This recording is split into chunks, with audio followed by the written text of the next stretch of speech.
Okay, today we are here to talk about Lovable and learning how to use AI to write your own applications. And before we start, this is for anybody, whether you are a veteran developer like I am, 40 years experience, or whether you're just starting out. And it can feel overwhelming, and you may watch other videos that talk about AI and it's not really coding and you're not really a developer. Forget all that. We're here to help you learn how to build applications, even if you've had no experience as a developer. And I'm going to talk more about that because we're going to have some time while things are building, and I'm going to share some of my insights into this to help you feel much more comfortable and realize this is not as scary as it may sound. Okay, so what we're going to do with Lovable. And Lovable, again, if you've not used it before, it's simply a tool that lets you use AI prompts to build applications. And when we say applications, it's easy to think a massive 20,000, 100,000 user system. It doesn't have to be that. This could be something just you use personally that makes your life easier, your family,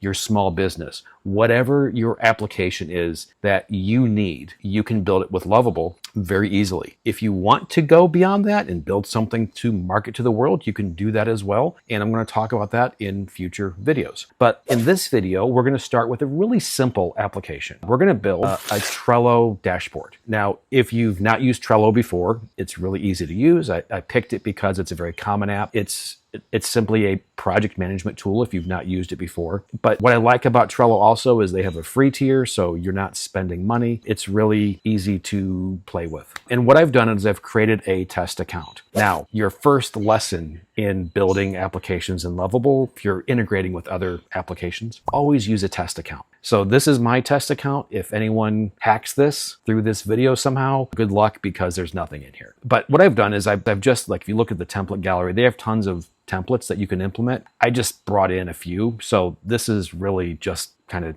junk stuff, but it gives us real data to use. It gives us actual things that we can see in Lovable. Let me give you a little insight into Trello. Trello is great. We don't use it personally, but we have used it. And what it does is it allows you to create these lists. It allows you to drag your items across lists. And let me grab one here.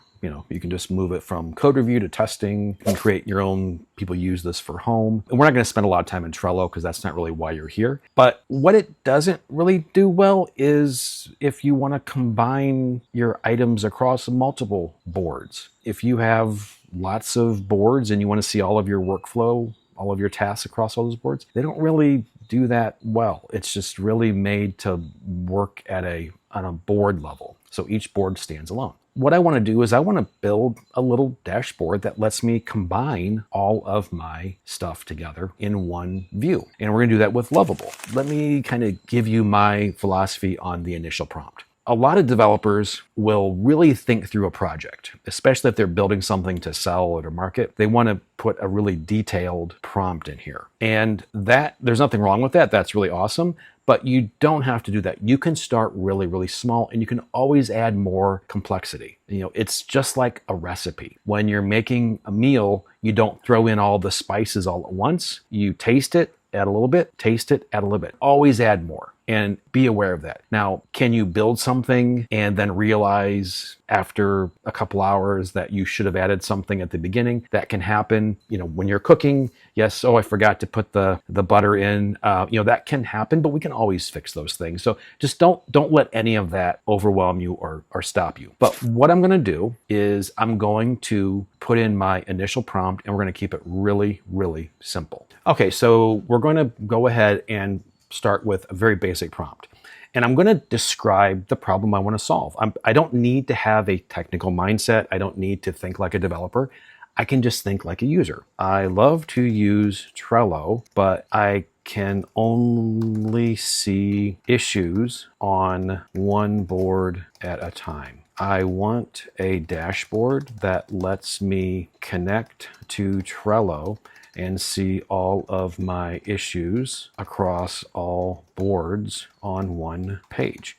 That's it. That is my prompt. Now, I'm not telling it what to look like, what it's going to look like. I'm not telling it how to connect. I'm not telling it anything about security. Like, this is just a very basic prompt just to get me something. And that's really the biggest hurdle, is actually doing the first prompt. And then once you see it, you'll start to get these light bulb moments where you're like, oh, that's really cool. Let me add this. And oh, you know what? It'd be cool if we could do this. That's when you start what we call iterating. You start adding little features, and everything is in Lovable is versioned, tracked. You know, if you make changes, you can undo it. It's really easy and you don't need to stress yourself. Okay, so that is my prompt, and I'm going to hit submit. And now it's thinking. So while this is running and working on this, I'm going to walk you through a few different things about Lovable and some concepts here. So it's going to tell you it's a great idea. It always tells you it's a great idea. And so it's walking you through the technical. And again, you don't, if you want to get more details about that, you can ask the chat about it.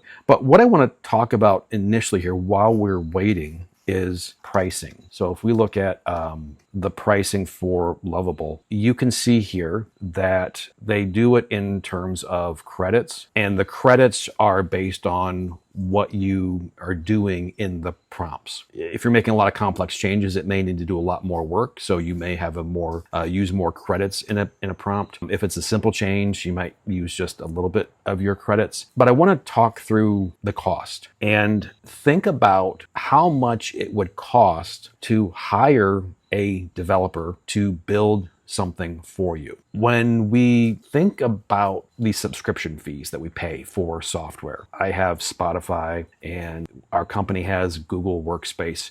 All of these things add up, and I get that. And the goal here is not to give you yet another subscription fee, but really the value here is that you have an amazing tool that can really be a developer for you, that can build custom apps for you that you need, that provide value. Whatever, and I'm going to move to it because it's got my, okay, so let's look at Lovable pricing. Okay, so the pricing, as you can see here, we have a free tier, which gives you 5 credits daily. And obviously that's just to play with. You're not going to do a whole lot. And then we have the Pro, which starts at $25 a month, and they give you 100 credits. Now, depending on what you're doing, so credits could use a few credits per prompt, or it could use a lot of credits. It's going to really depend on what you're doing. And you'll learn that as you go through this. But I want you to think about, in terms of cost, there's lots of subscriptions that we all have, Spotify, and we use Google Workspace, and you have your streaming apps and Hulu and Netflix, and I get that. And I get that here's another subscription. But think about how much time it would take you to build an app yourself. What is your hourly cost? Think about how much it would cost for you to pay someone else to build an app for you. And when you see what this can build and how quickly it builds, it's pretty staggering. But also, like, what is the value of the app that you're building? Now, if you're building something that organizes your spices in your kitchen, it may not really give you much value. But if you're talking about something that really gives you business value, the cost for the app is really nothing. And also, if you're building something that you think is of value, you can easily sell it and create a sellable app in Lovable that can get your money back. So don't think of this as just another subscription. This is a subscription that could potentially give you much more money back than what you're paying into it. So let's go back to okay, awesome. So it has created it, and it shows you all of the things that it did. Now, again, I didn't do anything. So now it's asking me to connect to Trello. So obviously when you are wanting to connect, you're going to need an API key. So when you create an account in Trello, you will have access to this Power Up. So it's Trello.com Power Ups admin, and you can then create a new app. I already have one in here, so I won't go through all this, but you just put in the name, workspace, email, and then you can leave this blank. This will give you an app, and I have here Lovable Test App. Now I'm going to, on this page, my API key, it's giving me a key, and then it's going to generate a token, and I'm going to remove this after the video so no one has access. But I'm going to go ahead and copy this API key, and I'm going to paste that here, and then I'm going to go back, and it's going to generate a token, and it's asking me, do you want to give it access? Yes. And I'm going to copy my token and go back to the app and paste it in here. All right. Now, what you're looking at here, this is not a Lovable UI. This is your application that you've created. All of these graphics, the fonts, the style, everything has been generated in your application. So connect to Trello, and there it is. And now we have all of my boards together. That's it. That's as fast as I was able to build this application. Now, when I click on these, nothing happens. When I filter, I can't filter. Let's see if I do a search. Let's see, example. Yep, so search works. Now, this is also another lesson in Lovable. I did not ask it to give me a search bar. I did not ask it to give me a summary of the cards. It made that decision on its own. I did not tell it to do a refresh. I did not tell it to give me a disconnect button. None of that was in my original design. It's using its experience from its own, the AI model. It's using kind of that developer expertise to say, for this application, what's a good starting point? And so it's giving you a little bit more than what you're asking for, but we can always remove these. So I can say up here, like add a filter bar that lets me select individual boards. And again, so right now I'm at 29, I've used 292.9 credits. So let's see how much this takes. Okay, so it's working, and it will update real time as you are writing code. And it's going to add the filtering logic. So it's going to keep refreshing here. And while this is running, I'll show you one other thing here. So we can also connect to GitHub. So GitHub, the source code repository, if you want to push your code up to GitHub, that's really awesome because that lets you also manage your code. If you are a developer, you can pull the code into Visual Studio, Cursor, Windsurf, any other AI tools you have. I'll talk about that later. And then also it has a connect to Supabase, which allows you to actually connect your data to a database so that you can actually have a data store that is backed up, it's in the cloud, and your data is persisted. Now, why would you want to connect to Supabase? All right, cool, we have our filter boards. You can see this is happening real time. It's still editing, awesome, done. And now I can come over here and I can say, like, I don't like the checkboxes and so forth. But I do want to talk to you quickly about the database integration and some of the things that we're missing right off the bat. In our dashboard, let me click on, refresh the page. In this dashboard, we've connected it to our API key. But as you can see, we have this disconnect, but where is this actually being stored? Where is it storing my key?